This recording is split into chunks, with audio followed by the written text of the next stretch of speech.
So, welcome, guys, to this edition of the Devbyte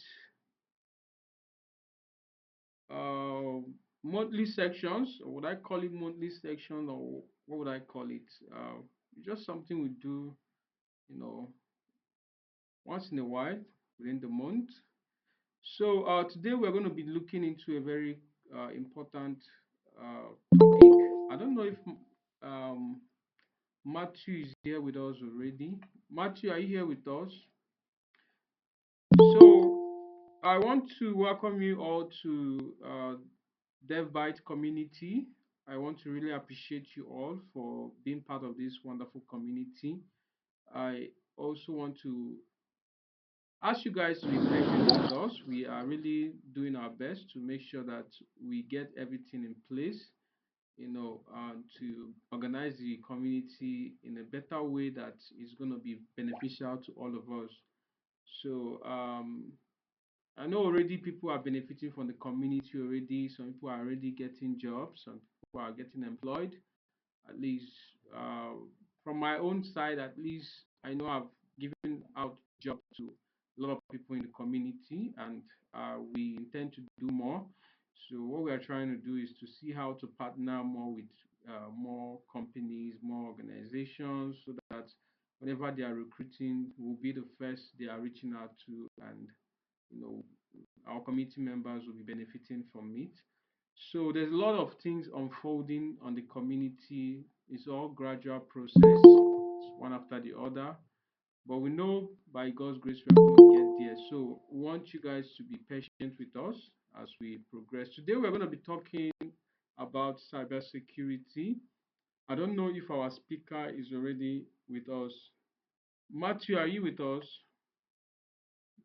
Yeah, I'm here. Good evening, everyone. Yeah, good evening. You're welcome, Matthew. So, you guys will be familiar with Matthew. Matthew was the same person that anchored the last, program we had, which is on game development, and also he is, coming up to also give us insight on hacking and the whole rest of cybersecurity. So I want to also inform you guys that this is open to everybody. If you have something that you know you are very good at and you feel like you want to share your idea with the community, please come up. If you want to teach people, if you want to impact, because what we are doing here is just to help each other. We are not asking you to pay us money for that. It's just impacting. We're trying to impact knowledge, help as much as we can. That's why you see that we are not discriminative with our community. Though we are here in Nigeria, most of the people in our community are from different part of the world. So that's to show you that we are trying to, create a global place where everybody can come together and help each other. So I don't want to talk much. So let me pass the mic over to Mathew. Mathew, you're welcome. Mathew is the founder of, I think, Quantum. Yeah, remind me again, Quantum what? Quantum, just quantum, it's fine. Quantum, right. Okay, Quantum. And also, he's the founder of the Find the Game, which some of you will be familiar with. So he might throw some light on that. Those that are already in our game development community would, because Ogbu, they will be familiar with that. So, Matthew, do your thing. You're welcome. Everybody, you're welcome. Please, once you're joining, mute your mic. Thank you, guys. Okay, so good evening, everybody. My name is my name is Mathew Ogbu. I am the founder of Quantum and co-founder of Pangaya Kingdom. And the topic we are going to be talking about today is cybersecurity and how to have a career in it. So, firstly, I would like to have an introductory of what cybersecurity is generally. Or let me just reduce the scope and go directly into ethical hacking. So the definition of ethical hacking and how different it is from malicious hacking is it's just like basically like the difference between a white hat and a black hat hacker. Okay, so what is a white hat? What is a black hat? So a white hat hacker is actually somebody that penetrate that does penetration testing ethically. It's more like a white collar job. They call them red teamers in companies. For example, you find a vulnerability, or you go to a company and tell them about a vulnerability that you found. Maybe let's say Bolt. Let's use Nigerian applications. Maybe Bolt, maybe GT Bank, or so thereof. You find a vulnerability that you feel they should know about. You go there, you tell them about the vulnerability, they pay you, or maybe you're just working directly under a company as a penetration tester, as a cybersecurity analyst, and you are trying to defend against the black hat hackers. Okay, so under white hat hacking, we have bug bounty, which is what I just mentioned. So we have two types of bug bounty actually. We have like rogue bug bounties hunters. Like for instance, if I recall properly, Apple recently released a bounty of finding a vulnerability in their iOS, and I think somebody got it and they paid the person over $500,000. I've forgotten the name of the individual that actually found the vulnerability. So that's like rogue bug bounty. Then normal bug bounty is your developers make applications and you are able to find like vulnerabilities in them, and the company pays you for it. So now let's go back to the black hat hacking now. So black hat hacking is basically like the opposite of white hat. It's directly opposite. You are doing things illegally. You are breaking into systems. You are hacking things that are not meant to be hacked. You are stealing. You understand? And it's not actually a nice career path to choose. Actually, I would not even advise that, because most of them, if they are being caught, it's like life imprisonment and other things. To mention but a few. So how do you navigate your way through cybersecurity and ethical hacking generally? So I feel the technical skills you actually need. You need networking fundamentals, like transfer configuration protocol. You need to know your IP addresses. You need to know the OC model, ports and protocols. You need to know about operating systems, Windows, Linux. You need to know scripting languages like, sorry, did you say something? Hello? Go on. Can No you hear me? problem. Go on. Yeah. Okay, okay. Yeah, You need hearing, okay, yeah, okay. hearing. You need to know scripting and programming languages, the likes of Python, Bash, PowerShell, C++, C, to mention but a few. You need to have knowledge on technologies, web technologies, HTML, CSS, server query languages, PHP, cryptographic basics, knowledge on common vulnerabilities. You also have to have soft skills, like problem solving and logical thinking, curiosity, willingness to learn, etc. And in cybersecurity, basically, pen testers basically work with tools. Pen testing is not the only career you can choose in cybersecurity.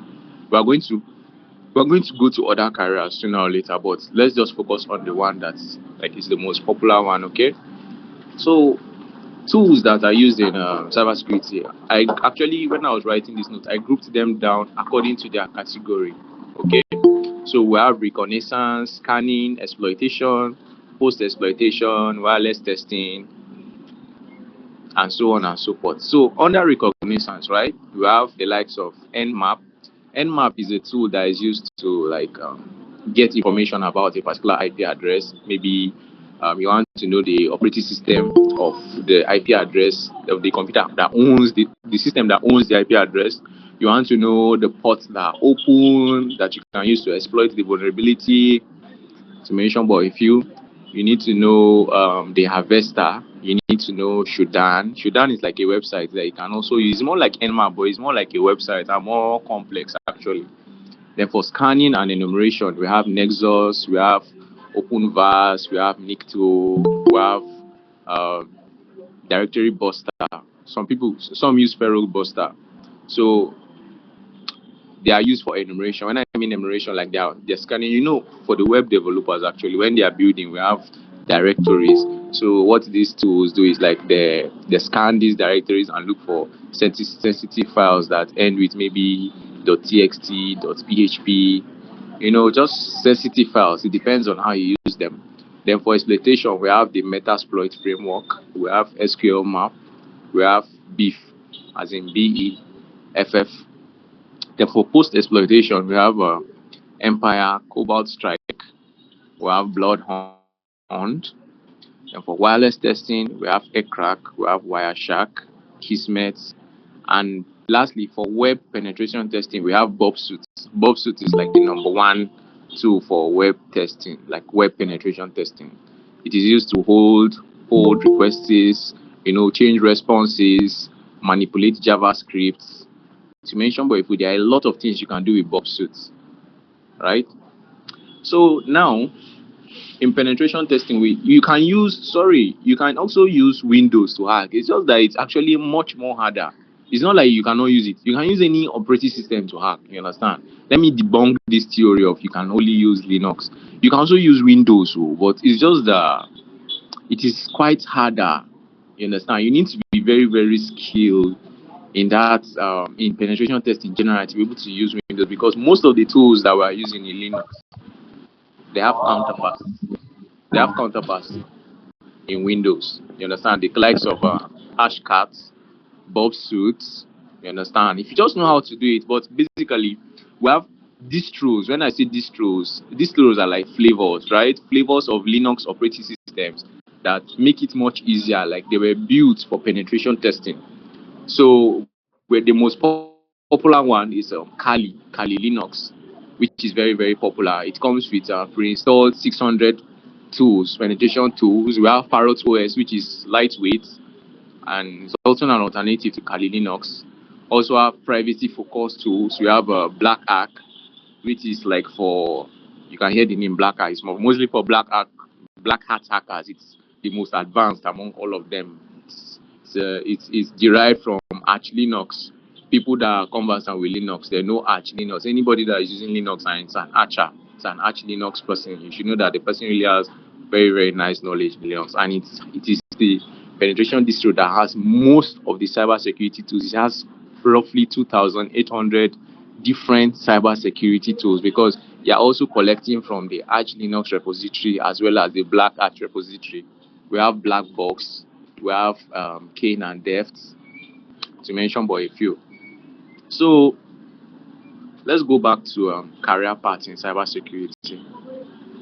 We have offensive roles and we have defensive roles in cybersecurity. So you're either on the blue team or you're on the red team. It's just like attacking and defending.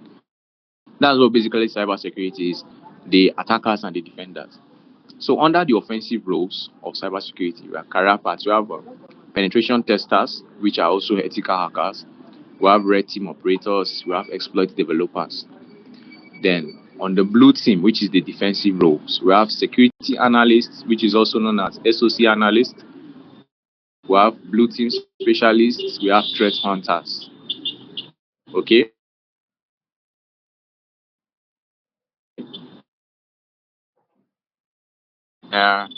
Digital responder, cloud security engineer, you know.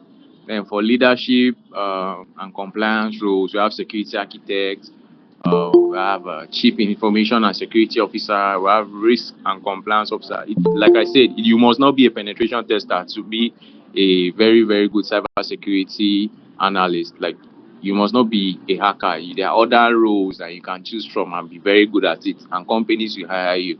You understand? So you just choose your niche and know your onions properly, and you have a very, very beautiful career. So certifications that we you need to actually get. So like maybe because cybersecurity is a very, very funny career. Before they hire you, you have to show them the certificate. Unlike other, development careers that okay, you are a web developer, you just show them your GitHub, you are good to go. Cybersecurity, yes, you show them your projects, but you also need certificates to like qualify you to for particular roles. And For beginner level, you need CompTIA A. You need security plus. You need EGPT. Then for intermediate, you need the SEH, the ECPPT. Sorry, the names are just abbreviated, right? Maybe if you're taking notes, you can just write them down and maybe search the certificates. You need CYSA plus. Then for advanced level of cybersecurity, you need OSCP, you need OSEP, you need OSCE, you need GPEN, you need CISSP for management actually. So resources that can actually help you to actually follow your career path in cybersecurity. I actually pasted one in the group, and I try to make everybody to like participate. Is Try Hack Me. Try Hack Me is very nice. It's actually quite addictive and it's very nice. It's like you're learning with fun, and the more you learn, the more they increase your like. I don't know if any of you remember how to go was that time that you had masters, legendary, novice. That's how Try Hack Me is. The more you're able to complete more rooms, the more they increase your rank. You understand? The more qualified you be, you get your certificates, more rooms will be available to you, like that. We also have Hack the Box. It's also like a counterpart of Try Hack Me. Hack the Box. It's basically the same thing, but it's just like an alternative. If you don't like it, if you don't like Try Hack Me, we have Port Swigger Labs also. Then let's go to the roadmap of becoming an ethical hacker. First, first of all, before you become an ethical hacker, I will recommend you to learn networking and Linux. That is one of the basics, the very first basics. I see a lot of people come and say they want to be ethical hackers. They don't have basic networking knowledge. OC model, how it works, how things work under the hood. And you need to know Linux. You need to like learn Linux. Linux is basically Bash, okay, which is born again shell. You need to learn Linux. You need to know the basic operations like ls, which is list.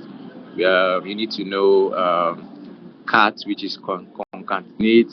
You need to know change directly, cd, all those things, so that you'll be able to navigate your way and so thereof. And there's a book I would like to recommend. The name of this book is um, Linux Command Line and Shell Scripting Bible.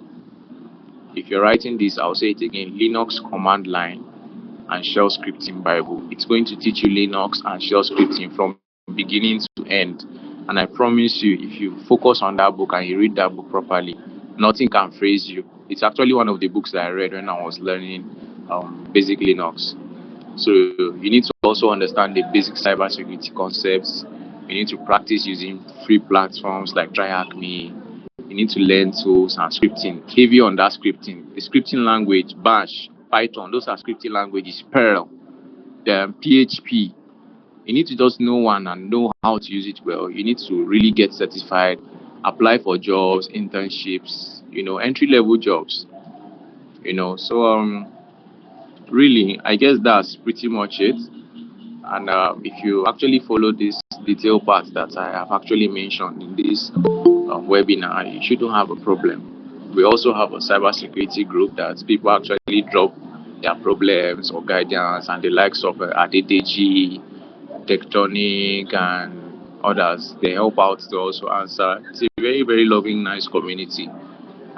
And really, it's it's nice. You have a good career if you just join the community and ask questions. I myself am also there with other top cybersecurity experts that I know. So I guess I'll be taking questions now in regards to the webinar. Okay. Thank you so much, Matthew, for that wonderful uh, explanation. So basically, you guys know that what we are doing here basically is just to give you guys what I call it, the tip of the iceberg. So we have a sub community within the Devbyte community that is dedicated basically for people that have interest or people that are already into cybersecurity. So we are doing this just to kind of like let you guys know that we are doing something like this, and also tell you that we have capable hands that can actually help you. You understand? People like Matthew and the rest of them, just like he rightly mentioned, there's a lot of people in the group I'm seeing that always try to help or attend to people's question. So we are doing this for all of us, and also for the newbies among us who uh, are very interested in learning or going into cybersecurity. Because one of the problems we normally have in this tech field is, starting out alone. When you want to start, you don't have proper guidance. Just like when I started my career in tech, I was just doing the whole thing all by myself. We didn't have much people in the community there. Even there was no, I don't think there was WhatsApp then.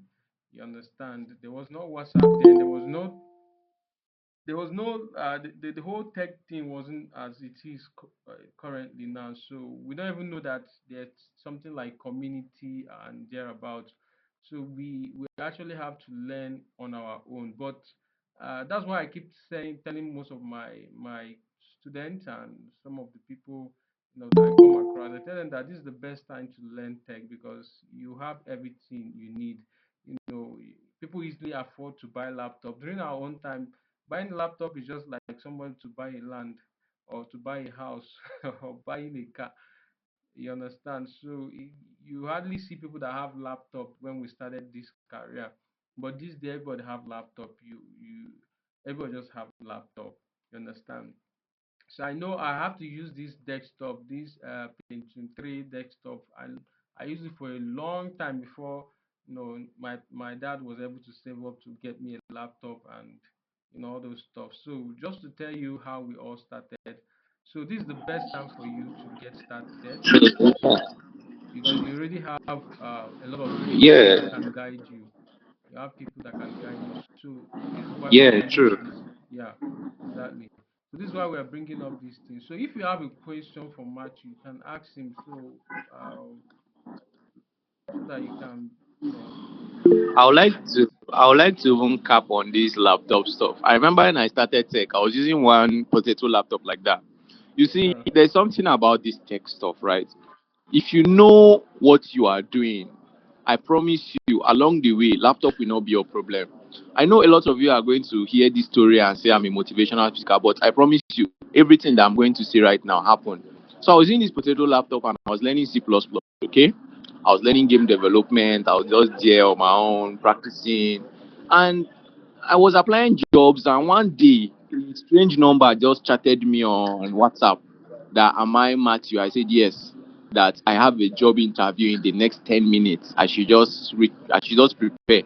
It's like impromptu, a strange number, a foreign number. Based on the normal Nigerian that I am, I thought it was Lamba, but let me not joke with Grace now. I prepared. When the job came, they asked me what I know about game development. I told them, do I know C++? Yes. They gave me lead code. I solved it.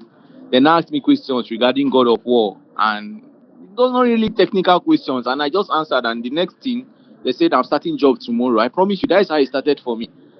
When I was now working, the CEO now noticed that I was slow. He now asked me the problem. I told him it's my system. This guy, he bought a laptop from UK where he was.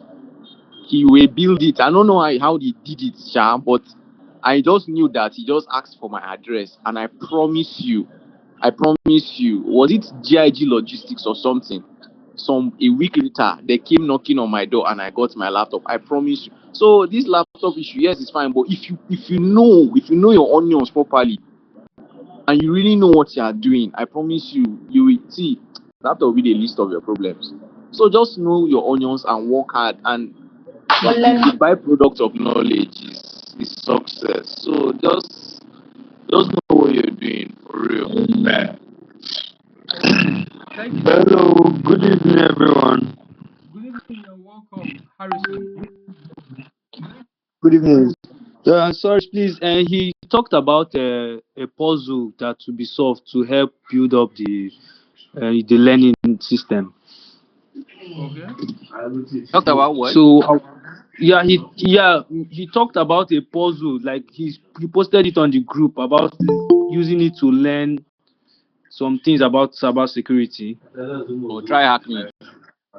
Yeah. I don't know. We just, some of us just joined newly. I don't know if you can send it again so we can go through it and learn with it as well.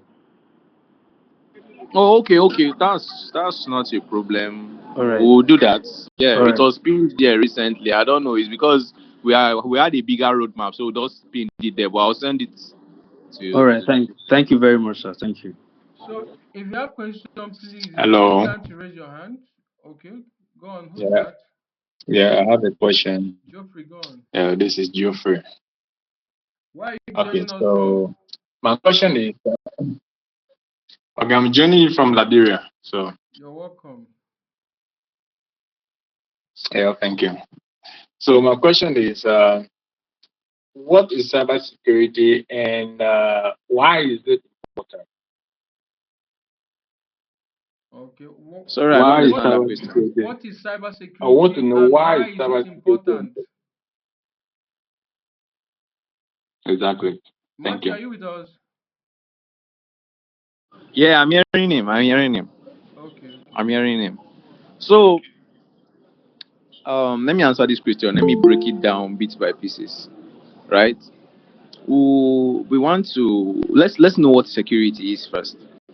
Okay, as a graduate of criminology and security studies, right? I know that security is protecting the territorial integrity of the state. Okay, that's what security is. Let's put it aside. What is cyber? Cyber is anything that has to do with tech, gadgets, networking, everything. So if we are joining that together, let's assume that cybersecurity is protecting the territorial integrity of anything to do with tech, right? That has to do with banks, um, anything that can be exploited, anything that can be stolen, that needs to be safeguarded, right? That needs to be safeguarded. That doesn't need to be out there. Confidential information, things that need to maintain their integrity, things that doesn't need to be messed with. Okay, so that is what cybersecurity is. They are protecting concrete information and maintaining its confidentiality, integrity. You understand? So now, why is it important? The reason why cybersecurity is important is because, of course, for example, you're building a company, just like Nigeria now, we do not have copyright laws that are actually functional. You're building a company, there's what called intellectual property. Okay, intellectual property. You have your intellectual property, and this is what you're using to build the company. Let's assume this intellectual property is the recipe that you're using to build this your company. Then all of a sudden, somebody breaks into your system, steals that recipe, and go and build his or her own company and does something with it, and you know that this is actually your stuff, this is actually what you have been using to make this your company work, but because you didn't have cybersecurity analyst or soldier of specialists there to be able to like put modus operandi to avoid this type of things, you cannot even talk because your company has been breached, your information has been stolen, and this company that stole it are actually using it better than you. Let me even use a very concrete example. I don't know how you people watch films here, but there's a true life story. Anybody that's interested in cybersecurity should go and watch. You know the film is the $1 billion code. You understand? So this Google Earth that we're using, this Google Map, Google Earth that we're using, it was not actually Google that made it. It was some group of students in a Russian university that actually made it. Somebody that was good with art and somebody that was good with programming. They joined together and they made Google Earth. Right? They made it. It was not Google Earth that time. So when they made it, there was an employee that was working for Google that wanted to know how these students managed to make it because they got funding and everything. So he stole the source code from these students and he went and sold it to Google, and Google was able to make Google Earth. They sued Google. Who paid money? You understand? But had it been now, these students wearing that knife and they had cybersecurity specialists now or so thereof, things like this would have been avoided and they will not be going through the stress of suing Google. And they managed to win that court case because Google had money and they had lawyers. So in order to, they say prevention is better than cure. In order to prevent, than going to court and start dragging intellectual property. It's just better you should just like prevent it. It's not only intellectual property, money can be stolen. You have examples, CBEX, Bybit. Those are cybersecurity loopholes. If they had good cybersecurity analysts there, such things could have been avoided. You understand? Even Bet Nigeria, there was one time that some Russian hackers locked Bet Nigeria and requested ransom, and they paid before they released it. I don't know if any of you are aware. So these are the uses of cybersecurity. If cybersecurity measures were taken and put in place, such repercussions will not happen. I hope I've answered your question. Yes, sir. Thank you. Thank you. All right. Thank you so much, Akinlola or Akinlola Lolu or Akindele. Can you go on?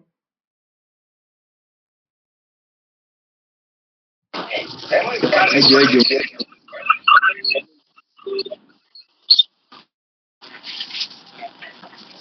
I hope you can hear me. Good evening. Good evening. Go on.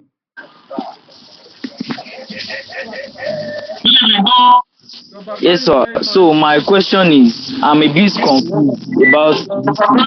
Introduce Sir, can yourself. you hear me clearly now? Introduce yourself. Why are you joining us? So my name is Akindele Akinlolu. So I'm a Nigerian and I'm from Osun State. You're welcome. So I actually joined this webinar through a link from a group. So I'm also interested, but I'm a bit confused. So my question is there a difference between ethical hacker and a cyber security agent or somehow? Is there any difference between that? Some self call themselves an ethical hacker, some call themselves a cyber security specialist, and some also call themselves hackers.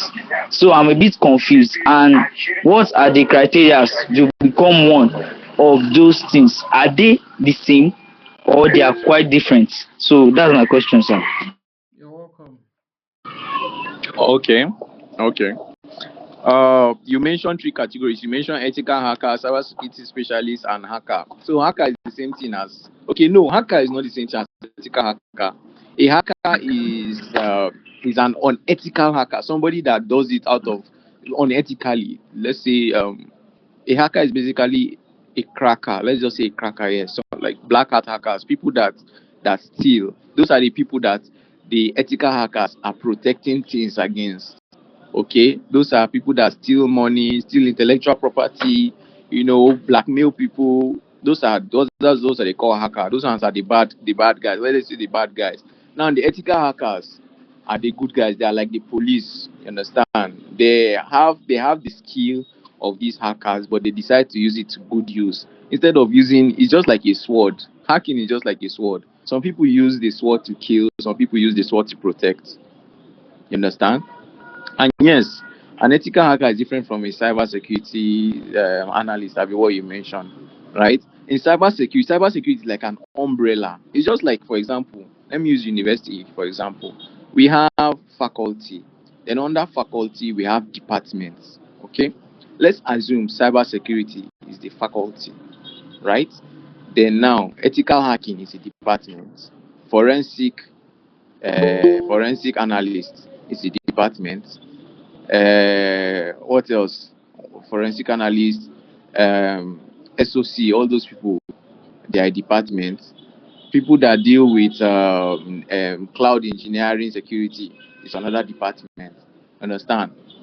It's not like you must be an ethical hacker to be a cybersecurity analyst. No, you can choose any of these departments and decide that okay, this is what I want to do. I don't want to be an ethical hacker.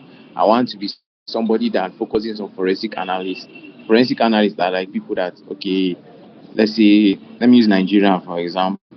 Let's say EFCC enter compound, they bust inside compound, they get where they see evidences. Like what a forensic analyst does is he collects the flash drives, the hard drives, the computers, the phones, and they go there and they try to source out things from those gadgets that they have gotten. That's what forensic analysts do. It's more like evidence. You understand? You're more like a detective, or you're a detective. We take gadgets. You understand?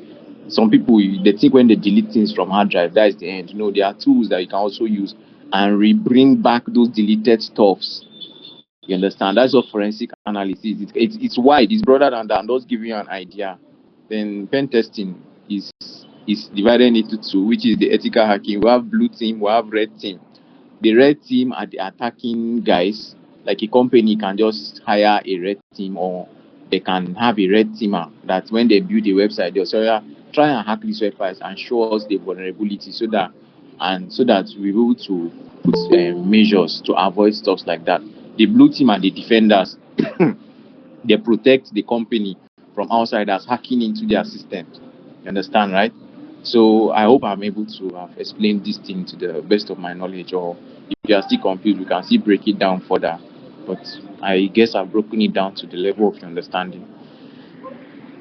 Thank you so much for that. Emmanuel Giwa, introduce yourself and ask your question. Good evening. Yeah, you're welcome. I'm Ogbu. I'm currently in Enugu, Nigeria. You're welcome. So, thank you. Thank you. The question I had is that this open banking that was recently made available, like, is there a way one can like use this to like get probably information of people's accounts, like balances and stuff? Because as this was recently announced, I've been hearing like I've been seeing more and more fund discoveries. So I'm wondering if that's a possibility with that current API, right? So I just thought it here would be the best place to ask since this is cyber so. Oh, Okay. Sorry. I think you need to rephrase that question. I didn't really get it. I'm trying to. Please re-ask the question. I beg your pardon, please.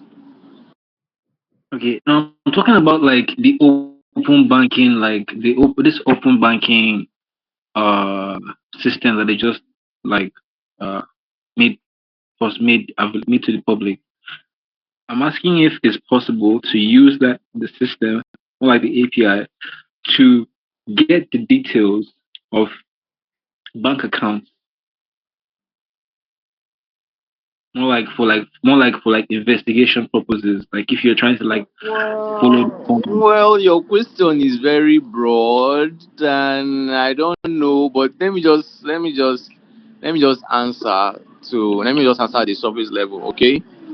Um, See, there's nothing you cannot do with ethical hacking. You can do a lot of things. If I thought you are doing it for good, you understand? I was just going to remain on the surface Oh, level. If no, I thought you I are doing wasn't saying ethical hacking. I said open banking. Open banking. open banking, see, everything is possible with cybersecurity. You understand? Bank systems can be penetrated. Is it car? Okay. Is it televisions?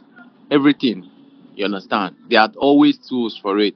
I'm not advising you to go to the dark web, but if you are looking for tools in regard to that, maybe you should try and search the dark web, which is you have to use Tor browser. Use Tor browser. Make sure that you are good with your VPN. You enter Tor browser won't have an inbuilt redirection system self. So use Tor browser, you search, and you should get tools for that basically and study the tools. Everything is possible in ethical hacking. It's just basically a community of people that come together, create tools for different things. So as long as they can even use ethical hacking to switch off Nepal lights, I don't see what you cannot use it to do. But hopefully you are using whatever Really? you are using it for is a good use, and Really? yes, it can be done. It can be done. You can get information. Mostly in microfinance banks sef. Whoa. Whoa. All right. Thanks for the input. Thanks for that. Alright. Okay. Do we still have any other And person? I actually do use VPN when I'm browsing Tor. I always use my VPN when I'm browsing Tor. And my browser is always not maximized. Never. So, yeah. Okay. Um, Oladimeji, go on. Hello, good evening. Good Good Thanks evening. for the information. Yes, please to ask that if someone to start this Introduce yourself. cybersecurity. Okay, I'm Oladimeji Olanrewaju. I'm calling from Ota, Ogun State.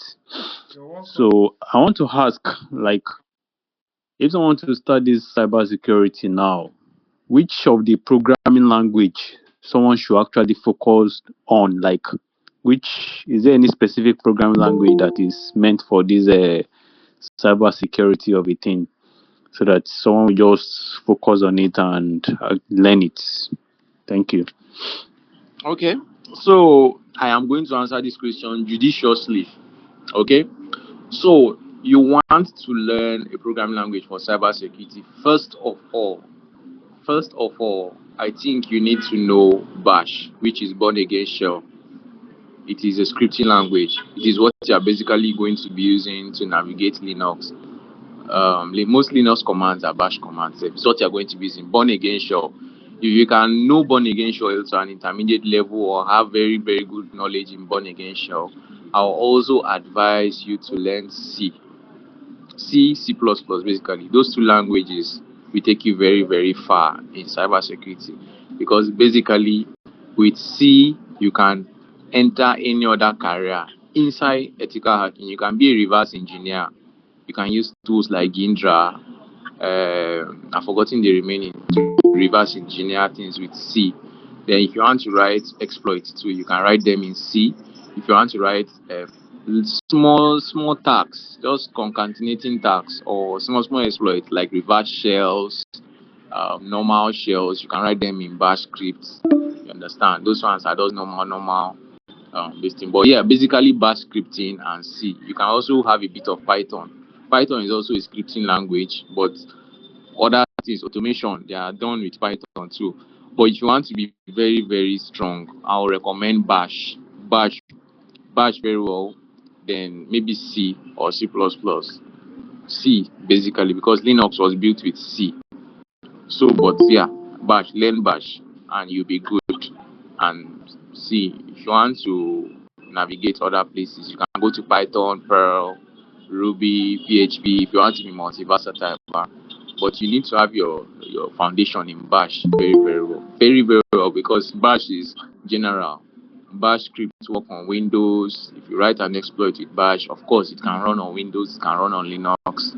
But if you want to go deep, you want to really write your own exploits, you want to write malware, you want to do reverse engineering, you need C.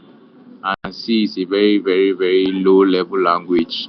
So, but I promise you, if you can have your footing in a very low level language like C, because most other languages were built with extensions of C. C++ is an extension of C. I believe Java was built with C++, Python was built with C++. So yeah, if you know C, there's no language that can freeze you again. In fact, the language is all the same thing, all the same methods, just different one or two touches like that. So yes, but learn your Bash first. Then if you are brave enough, you can go to C, or you can just learn your Bash. You can have Python. If you don't want to reach, just remain on surface level. But going down deep into ethical hacking, reverse engineering, and so thereof, then you should learn C, because C will give you what you really need. Yeah, you are talking directly to the bare metal of the system. So yeah, C and Bash, Python, C, Bash, Python. Put those three in your arsenal. You are good to go. Okay, thank you. Please, if you're asking question, be very brief. We just have few more minutes to go. Alhaji Samura, what's your question? Introduce yourself and go on. Yeah, good evening. Good evening to you all. My name is Alhaji Samuel from Sierra Leone. Go on. My question is, usually when you visit websites, there is a difference between the HTTPS and the HTTP. But I'm sure that even websites with HTTPS, they are not sometimes safe, especially when they give cookies. So I want to know, company like Facebook, they usually sell our data out. Is that true or false? even though we Yeah. think they are secured? Well, so if government needs your data, of course they'll give them. Now, it's Facebook for crying out loud. I think it's in part of their NDA. That is why a lot of people started quitting Facebook, if I can recall properly, because they found out that Facebook gives out your data, unlike Apple. That if the government comes to ask, and if the government is not really strong like that, you cannot tell the Nigerian government to go to iOS and ask for your iCloud details and they'll give them. Let's say except you really messed up and the FBI goes there or Secret Service, they might likely, I don't know, because they were even battling it. But yes, Facebook were giving data out and stuff like that. So you were talking about difference between HTTPS and HTTP. Yeah, sure. Okay. So you know the difference, right? Yeah, I know the difference, but sometimes some websites with the HTTPS, sometimes they say it's safe or it's secure, but it's not. I'm not too sure Okay. it's secure because Okay. sometimes the Let, HTTP. let me help you out with that. Let me help you out with that. So HTTPS is hypertext transfer protocol, right? Then HTTPS is hypertext transfer protocol secure. All right. So that's basically the difference. And yes, you are right. There are still vulnerabilities. And in these vulnerabilities, HTTP has call it functions, right? We have the get, put, delete, post to mention but a few, right? And I remember if you are using Bob Suits to catch this request or these responses, you will see the version of HTTP that is actually using, that the website is actually using.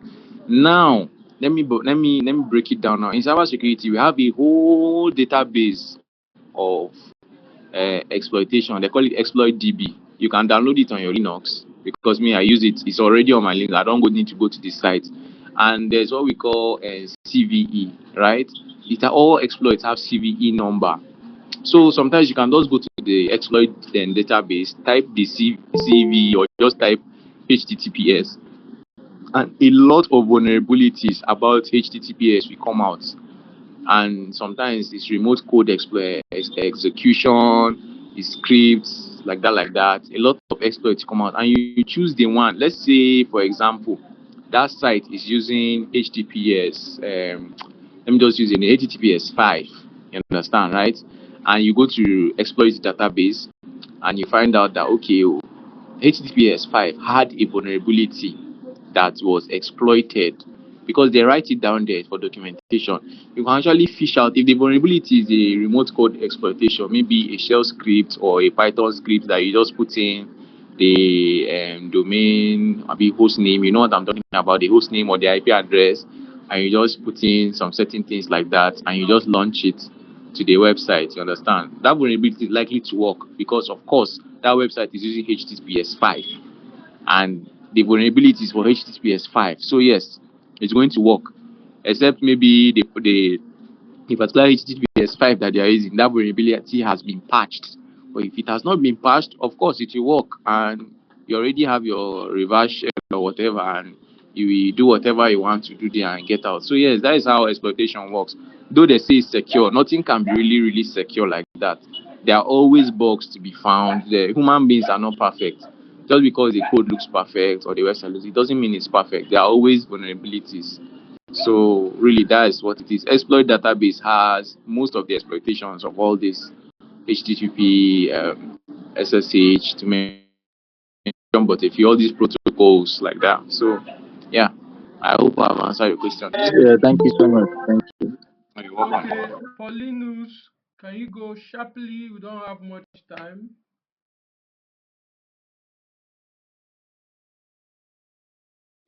Good evening, everybody. My name is Paulinus from Enugu State. You're My welcome. question, what I want to ask is not really a question. There is a list of things you called like try hack me and other things. Don't really get those things. I don't know if you can repeat some of it, like try hack me and the name of that book you recommended. Thank you. Oh, okay. Tryhackme.com is a site. It's a pen testing site or cybersecurity site generally to teach you cybersecurity and different roles, different roadmaps. Then the book is Linux command line and shell scripting Bible. Linux command line and shell scripting Bible. That is the name of the book. Oh, Abu, you have taken it down, right? Yeah, thank you. All right, you're welcome. Is there any other person before we round it up? We have less than how many minutes to go? We have 7 minutes to go. Um, Fortune, your hand is still up. Do you still have question? Just snap. Okay. Yes, I have a question. Good evening. Oh Okay. shit, I have a question. Go on. Go on. Sharply. Can I go on? Yes. All right. So I want to ask, this ethic hacking, is it part of dark web as well? Hello. Yeah, I can hear you. Yeah, Rephrase your question. Sorry. I said this and the ethic hacking, is it part of dark web as well? No, no, no, no, no. It's not part of dark web is like it's like a world on its own now. Just like you're entering Google, it's a website. It's just different websites, a networked website, different networking of like a web of websites that illegal things are being done, and drugs are being sold, guns are being sold, child pornography, informations that are not supposed to be there. All those illegal stuffs. That's what dark web is. It's not part of ethical hacking, but you can just go there and get information or things, maybe tools, but be careful at your own risk. Because Okay. if you go there and you eventually get hacked, or somebody gives you an app to download and you download it and they hijack your system, you have yourself to blame. You understand? But a lot of things are there. It's just like a wall. It's like a forest. It's just like Google. When you're using Google and Firefox, you are in the safe zone. Or when you use Tor browser and go to the dark web, you're in the wilderness, and so boy, you're at your own risk. If you know how to navigate the path, so good. If you do not know that, so you might likely become a victim. All right, sir. All right. Thank you. Okay. Please, I have a Fortune. question. Last person. Fortune. You're the last person. Yes, What do you have? yes, I have a question. So if there's a front end something for like, JavaScript, so for C++, is there actually a front end work for it? Yeah, let me explain this thing to you, okay? JavaScript is a very, very nice language, and I got to understand that it is used for front end, and I think some flavors of it can also be used for back end. I stand to be corrected. I am not a web developer. But C++ is a stand-alone language. C++ is a language that you can use for front and back and middle. You understand? If at all there's anything like that. There's a framework for C++ for web development. I've not really gone into it, but there is a framework. There's a framework for C++ for concurrency. There's a framework for everything. So yes, you can do web development with C++ if you are knowledgeable in C++ enough. Because C++ is a language, it's like a sports car. But if you don't know how to drive a sports car, you eventually wound yourself. C++ gives you a lot of power that the normal programming language does not give you, because you are talking directly to the system, memory allocation and all those things. So of course there are going to be memory leaks. It's just of recent standards of C++ have been released, like C++ 17, C++ 20, that we have smart pointers and we have the right paradigm. All right. In those days, if you are writing C++ 2010, you are dealing with raw pointers. If you allocate a memory and you do not delete it, there are plenty things that are going to happen. Your program is going to be eating more memory than necessary, and it's going to cause overheating. So yeah, C++ is like a gun. It gives you the power to kill, and it gives you the power to kill yourself as well. But everything you want to do, even that rocket Elon Musk launched to space and back, it was C++ that they used to write it. Most cars that you see, anything that has to do with efficiency, Bitcoin that people are trading, it was written in C++. Okay, anything that has to do with speed and efficiency, C++ is the best way to do it. Cars, cameras, anything that you want it to be very fast. That's why it's mostly used for games, PS5 and so there. But web development, yes, there's a framework for it. If you search your web, you are going to see it. You are going to master the framework. If you know C++, fine, you can write in it. But C++, I warn you, it is not a beginner language.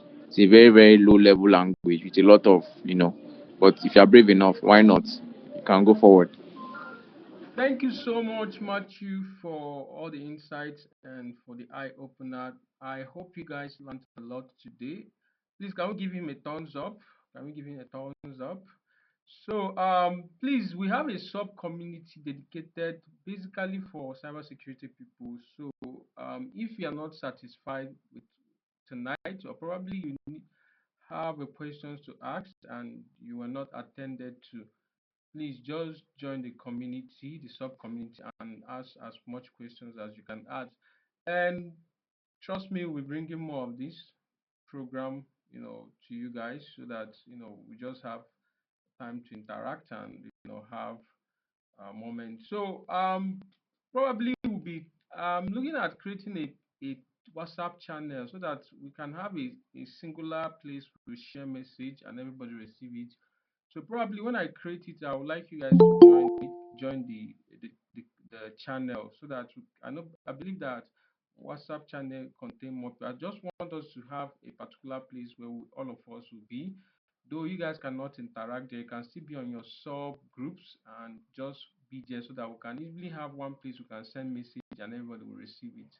So our meeting is almost over. So thank you guys for joining us. I really appreciate you guys, and we are still bringing another bad guy probably by next week or there, but I don't know yet. But there's another bad guy that's coming to talk to us, so you guys should be expecting that guy.